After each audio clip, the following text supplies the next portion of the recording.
Hello and welcome back to your own channel. Dear children, today we are going to continue chapter 2nd of geography class 6th, that is oceans and continent. इसका जो video है इसका part 1 जो है मैंने already upload किया हुआ है। आज हम पार्ट 2 की बात करेंगे। पार्ट 1 में हमने बात किया था कि जो हमारी अर्थ है वो स्पेस से कैसे दिखती है। उसमें बहुत सा एरिया जो है वो ब्लू दिखता है विच रिप्रेजेंट वाटर, राइट, और जो ब्राउन कलर है वो लैंड को रिप्रेजेंट करता है। साथ ही साथ में हमने ओशन लाइफ के बारे में डिस्कस किया था, यहाँ तक हमने पढ़ लिया था। अब आगे का हम कंटिन्यू करते हैं, ठीक है। आज का टॉपिक रहेगा हमारा oceans. On the world map in figure 2.3 on page 32 we can observe 5 oceans, right. हमारे कितने ओशंस हैं? 5 ओशंस हैं। The Pacific, right, Pacific Ocean, Atlantic Ocean, Indian Ocean, right, then Arctic Ocean and Southern Ocean, right. ये सारे क्या है? Oceans हैं हमारे। सो ये जो ओशंस हैं, जो आपका सर्दर्न ओशन होता है ना बेटा, इसको ही क्या बोलते हैं हम? अंटार्कटिक ओशन बोलते हैं, ठीक है। ये हमारे ओशंस हैं। प्लस इस फिगर में you can see continents also, right, Eurasia, Australia, Antarctica, Africa, south America and north America, right. अभी फ़िलहाल हम बात करेंगे ओशंस के बारे में। Although we have listed 5 oceans, it is clear from the map that these oceans are not really separate. ये जो oceans हैं जो यहाँ पे आपको दिख रहे हैं, ये क्या है? separate नहीं है, अलग नहीं है। The line that divides them on the map are no more than conventions.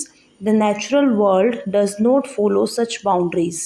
Sea water, for example, constantly flow across different oceans, sustaining a rich diversity और marine life, right? ये जो हमें यहाँ पे लाइंस दिख रही है ना बेटा, जैसे ये दिख रही है लाइन, ये दिख रही है, यहाँ पे लाइंस दिख रही हैं, ये एक्चुअल में ऐसा नहीं है, ठीक है। धरती पे ऐसा नहीं है। ये जो ओशंस है सारे के सारे अलग अलग नहीं हैं। एंड इसके पीछे रीज़न ये है कि जो नेचुरल वर्ल्ड है ना, वहाँ पे इस तरह की बाउंड्रीज, ये जो लाइंस आपको दिखती हैं, ऐसी बाउंड्रीज बिल्कुल भी नहीं हैं, ठीक है। और सी वाटर जो है वो क्या होता है? कॉन्स्टेंटली फ्लो करता रहता है, ठीक है। अब यहाँ का ऐसा तो है नहीं कि जो अटलांटिक ओशन का पानी है उसको पता है कि मैं अटलांटिक ओशन का हूँ, मैं यहीं पे रहूँगा, मैं आगे जो है पैसिफिक में मिल नहीं सकता या आर्टिक में नहीं मिल सकता, ऐसा नहीं है। ये जो पानी होता है सी वाटर, ये ऑलवेज फ्लो करता रहता है इनटू डिफरेंट डिफरेंट ओशंस, ठीक है। और जो समुंदर है ना बेटा, उसके अंदर जो होता है उसके अंदर भी लाइफ है, ठीक है। ये लाइफ जो है उसको क्या बोलते हैं हम? मरीन। मरीन में क्या होता है? मरीन लाइफ मीन्स कि समुद्र के अंदर जो जीव जंतु रहते हैं, चाहे वो प्लांट्स हो, एनिमल्स हों, उनके बारे में बात की जा रही है। उनमें बहुत सी वेराइटी है, राइट ना। आपने देखी यहाँ इस पिक्चर में देखा था, यहाँ पे आपने देखा है, देखो टर्टल्स हैं, राइट, डॉल्फिन्स हैं, ये देखो कोरल रीफ है, स्टारफिश है, एलिगी है, राइट। तो अलग अलग तरह की जो है अंदर समुद्र के अंदर भी लाइफ है, ठीक है। अब नेक्स्ट है हमारे पास many plants and animal species can be found across multiple oceans, right. बहुत तरह तरह के प्लांट और जो एनिमल्स हैं वो ओशंस में देखने को मिलते हैं। आपने देखा होगा नेशनल ज्योग्राफी चैनल में, है ना, जो समुद्र के अंदर का व्यू दिखाते हैं, तो आपने देखा होगा कितना कुछ होता है वहाँ पे।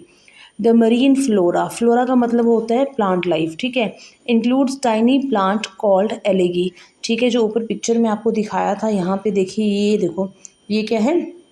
एलगी की पिक्चर दी हुई है, ठीक है। ये क्या होते हैं? छोटे छोटे से प्लांट होते हैं जो कि समुद्र के अंदर होते हैं।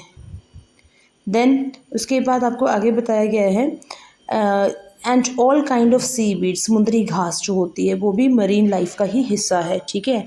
मरीन फ्लोरा, फ्लोरा का मतलब होता है प्लांट्स, ठीक है। एंड फोना का मतलब होता है animal. You can see here flora means plant life and fauna means animal life. तो इसी तरह से जो एनिमल लाइफ है वो भी बहुत ज़्यादा कलरफुल है, यहाँ की अलग अलग वेराइटी है उसमें। कलरफुल फिश है, डॉल्फिन्स हैं, वेल्स हैं, और काउंटलेस जो मिस्टीरियस रहस्यमयी चीज़ें हैं ना, वो समुद्र के अंदर होती हैं, ठीक है। अलग अलग तरह के एनिमल्स हैं यहाँ पे। Each part of the ocean from the sun lit surface to dark depth it has its own diversity, right ना। जो हमारा जो समुंदर है उसके अंदर जो है वो सुबह की सूरज की किरणें जो उसके ऊपर चमकता है पानी, वहाँ से लेके रात के अंधेरे तक उसके अंदर बहुत ज़्यादा डाइवर्सिटी है, बहुत कुछ पाया जाता है। ठीक है। अब बात करते हैं हम इस फिगर 2.3 की। तो फिगर 2.3 हमने बात की ऑलरेडी इसके बारे में। तो यहाँ से अब हम एक चीज़ करेंगे, क्वेश्चंस हैं, पहले मुझे इसको इरेज करने दीजिए।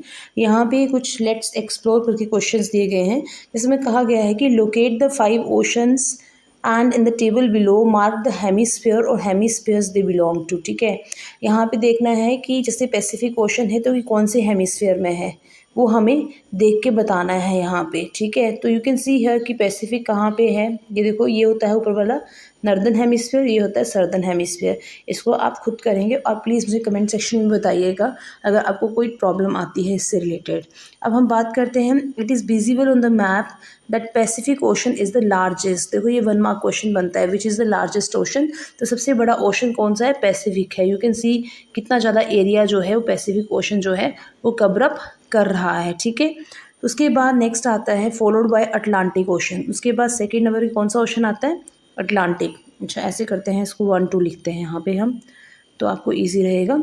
ये देखो फर्स्ट नंबर पे कौन सा है, पैसिफिक ओशन। ठीक है, ये मीन्स लार्जेस्ट जो है, फर्स्ट पे पैसिफिक है, सेकंड पे अटलांटिक है, थर्ड पे इंडियन ओशन है, राइट ना।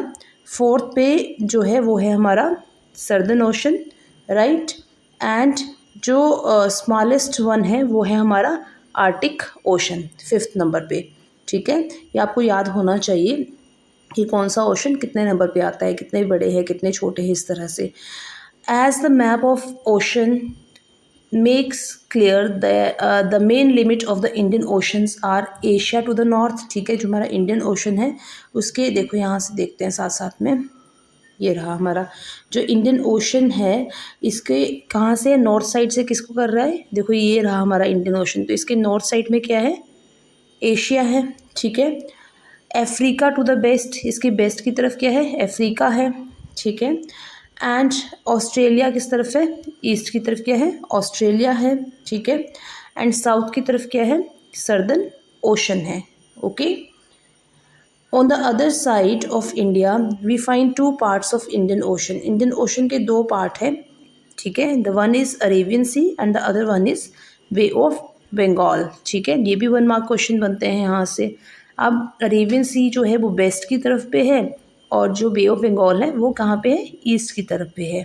ठीक है, अब नेक्स्ट आता है हमारा ओशंस एंड डिज़ास्टर्स। ठीक है, ओशंस में क्या क्या डिज़ास्टर्स हो सकते हैं, वहाँ पे बहुत अच्छी लाइफ है but disasters are also there. Returning to the picture of the earth at the start of this chapter. जब हम स्टार्टिंग में, इस चैप्टर की स्टार्टिंग में देख रहे हैं यहाँ पे, ये देखो यहाँ पे हम देखते हैं, ये जो पिक्चर हम देख रहे हैं इसमें हमने 2 कलर्स डिस्कस किए थे स्टार्टिंग में, one is blue, right, one is brown. अब देखो यहाँ पे ये वाइट कलर भी तो दिख रहा है, then what does it mean. Blue हमें पता है वाटर है, ब्राउन लैंड है, देन ये जो वाइट है इसका क्या मतलब है, इसको हम देखेंगे अभी। बेटा ये जो वाइट कलर है ये क्या रिप्रेजेंट करता है, ये रिप्रेजेंट करता है क्लाउड्स को। ठीक है, राइट, ये जो ग्लोब पे वाइट शेप्स दिखती हैं ये क्या है, ये है लार्ज मासेस ऑफ क्लाउड्स। ये जो क्लाउड्स होते हैं ये कॉन्टिनेंट्स में रेन लाते हैं। ठीक है, बारिश लाते हैं, जैसे कि जो मॉनसून रेन्स होती हैं इंडिया में हमेशा समर में होती है, ओरिजिनेट होती है इन द ओशन। विदाउट ऐसी रेनों के बिना, ऐसी बारिश के बिना एग्रीकल्चर और लाइफ जो है वो पॉसिबल नहीं होती है, क्योंकि बारिश चाहिए होती है एग्रीकल्चर के लिए भी। ठीक है, बट ओशंस जो होते हैं ना बेटा, क्लाउड्स कर रहे हैं, बारिश हो रही है, एग्रीकल्चर के लिए अच्छा है, बट कई बार ओशन से डिज़ास्टर्स भी होते हैं और ये जो डिज़ास्टर्स होते हैं बहुत लार्ज स्केल पे होते हैं। जैसे कि यहाँ पे बताया गया है कि जब एक्सट्रीम रेनफॉल होता है या बहुत तेज़ हवा चलती है तो ऐसे में क्या होता है, ऐसे में क्या होता है, साइक्लोन्स बनते हैं। ठीक है, which we can cause widespread damage to the coastal regions of the world. ठीक है, अब ये साइक्लोन जो होते हैं ये होते क्या हैं बेसिकली, यहाँ देखेंगे, इसको इरेज करती हूँ मैं, आपको समझाती हूँ यहीं पे। जैसे मान लो ये सी है, ठीक है, ये क्या है, सी है। जब बहुत तेज़ हवा चलेगी, बहुत तेज़, तो पानी जो होता है ना ऐसे घूमते घूमते घूमते घूमते, देखा होगा आपने, तो यहाँ पे जो बीच का एरिया होता है ना, यहाँ पे बहुत ही लो प्रेशर बनता है। ठीक है, तो उससे क्या होता है कि मतलब जो पानी होता है वो बाहर आ जाता है, ठीक है। उसको हम क्या बोलते हैं, साइक्लोन बोलते हैं।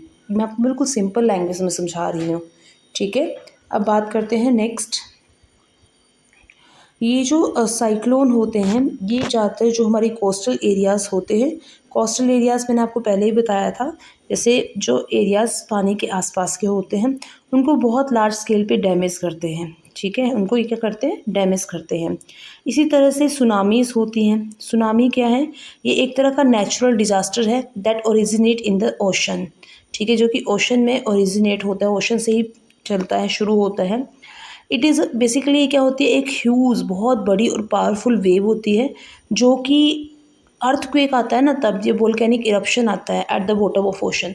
जब ये भूकंप आता है तो ओशन का जो नीचे ओशन फ्लोर होता है, ठीक है, वहाँ पे जैसे अर्थक्वेक आता है, बहुत तेज़ अर्थक्वेक आया तो पानी जो काफ़ी उछलता है, ठीक है, या वोल्केनिक इरप्शन होता है तो उससे भी पानी की जो वेव होती है वो काफ़ी ऊंची चली जाती है और उसकी वजह से क्या होता है, सुनामी आते हैं। एंड सुनामीज इतने खतरनाक होते हैं बेटा कि ये ट्रैवल कर सकते हैं थाउजेंड्स ऑफ किलोमीटर्स, ठीक है, और बहुत से कोस्टल एरियाज़ को ये सबमर्ज कर देते हैं, अपने में ही शामिल कर लेते हैं। यहाँ पे एक एग्ज़ाम्पल बताया गया है आपको, जो एक ये देखिए यहाँ पे दिया हुआ है, डोंट मिस आउट में 26 दिसंबर 2004 को, ठीक है, कब 26 दिसंबर 2004 को इंडिया और 13 कंट्रीज़ जो कि इंडियन ओशन के आसपास हैं, वहाँ पे एक बहुत ही पावरफुल सुनामी आया था और उसका रीज़न ये था कि अर्थक्वेक हुआ था इंडोनेशिया में। उसकी वजह से लगभग 2 लाख पीपल, 2 लाख लोग मर गए थे बेटा। 2 लाख बहुत नंबर होता है, ठीक है। इंडिया में भी जो अंडमान एंड निकोबार आइलैंड हैं, जो आपको मैंने पिक्चर में दिखाया था ऊपर फिगर में, ये भी कुछ इसका जो सबसेक्शन था, कुछ पार्ट इसका, ये भी पानी में सबमर्ज हो गया था। कोस्ट्स ऑफ तमिलनाडु और केरला और तमिलनाडु में जो लोग समुद्र के किनारे रहते थे उनकी लाइफ पे भी बहुत ज़्यादा इफ़ेक्ट हुआ था, ठीक है, उनकी लाइफ पे भी इफ़ेक्ट हुआ था। अब बात करते हैं हम next. Such tsunamis are very rare and destructive. ऐसे सुनामीज़ जो होते हैं ना बहुत रेयर होते हैं, मतलब कभी कभार ही आते हैं, ऐसे नहीं आते हैं बेटा। ऐसे सुनामीज़ ना कभी कभार ही आते हैं but they are very destructive, बहुत ज़्यादा खतरनाक होते हैं ये। एंड पर अब क्या है कि लकीली हमें इस चीज़ का पता लग जाता है कि जब वो हिट करने वाले होते हैं, क्योंकि बहुत सी कंट्रीज़ आपस में मिलके ना इकट्ठे मिलके अर्ली वार्निंग सिस्टम जो है उन्होंने डेवलप किया है, पहले ही वार्निंग दे देते हैं कि अब क्या है, सुनामी आने वाली है। तो जिससे जो लोग होते हैं और जो गवर्नमेंट्स वगैरह होती है वो पहले ही अलर्ट हो जाती हैं और बहुत से एक्शंस ले पाते हैं, ठीक है, लोगों की लाइफ बच जाती है। इसके लिए कि लॉस ऑफ लाइफ ना हो और प्रॉपर्टी बची रहे, इसके लिए डिज़ास्टर मैनेजमेंट होता है। डिज़ास्टर होता है कि कोई भी किसी भी तरह का इमरजेंसी वाली सिचुएशन आना, अर्थक्वेक आ गया, वोल्केनिक इरप्शन हो गया, साइक्लोन की वजह से हो गया, सुनामी की वजह से हो गया, बाढ़ आ गई, फ्लड आ गए, तो उस सिचुएशन में को कैसे हैंडल करना है उसके लिए एक डिज़ास्टर मैनेजमेंट करके डिपार्टमेंट होता है, इंडिया का भी है, जिसका नाम है नेशनल डिज़ास्टर मैनेजमेंट अथॉरिटी। वो इस तरह के डिज़ास्टर्स से डील करते हैं। सो बेटा आज हम इतना ही पढ़ेंगे। पार्ट 3 जो होगा वो इस चैप्टर का लास्ट होगा, उसमें ये चैप्टर कंप्लीट हो जाएगा। अगर आपको ये चैप्टर पसंद आया, आपको ये जो वीडियो मैंने समझाया है यहाँ से एक्सप्लेनेशन समझ आई, अच्छा लगा, तो please like, subscribe and share to my channel and please do comment in the comment section. Thank you everyone. God bless you all.